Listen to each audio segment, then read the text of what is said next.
জানো তো, বিয়ের আগে মা যখনই রান্না শিখতে বলতো আমি তখন বলতাম, দূর ওসব রান্নাবান্না আমার দ্বারা হবে না।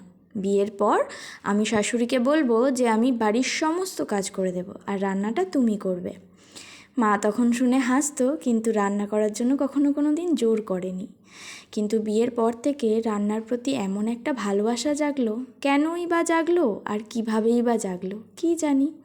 বিয়ের আগে আমি অর্ধেক মশলারই নাম জানতাম না, ইনফ্যাক্ট জিরে আর চন্দুনির মধ্যে তফাৎটাও বুঝতাম না। রান্নাটা বরাবরই আমার কাছে ভীষণ কঠিন একটা টাস্ক ছিল। একদিন মা বাড়িতে ছিল না, তাই বাধ্য হয়ে রান্নাটা আমাকেই করতে হয়েছিল। ভাই খেয়ে সেদিন বলেছিল, দি তুই যদি কাউকে মারতে চাস তাহলে তোর রান্না খাইয়ে দিস, সে এমনিই মরে যাবে, কাউকে আর ভাড়া করতে হবে না। ব্যাস অমনি অভিমান হয়ে গেল। তারপর থেকে আর কোনো দিনও বাপের বাড়িতে খাতা খুন্তি ধরিনি। এখন ভাবলেও অবাক লাগে, সেই আমিই নাকি রান্নার একটা চ্যানেল খুলেছি।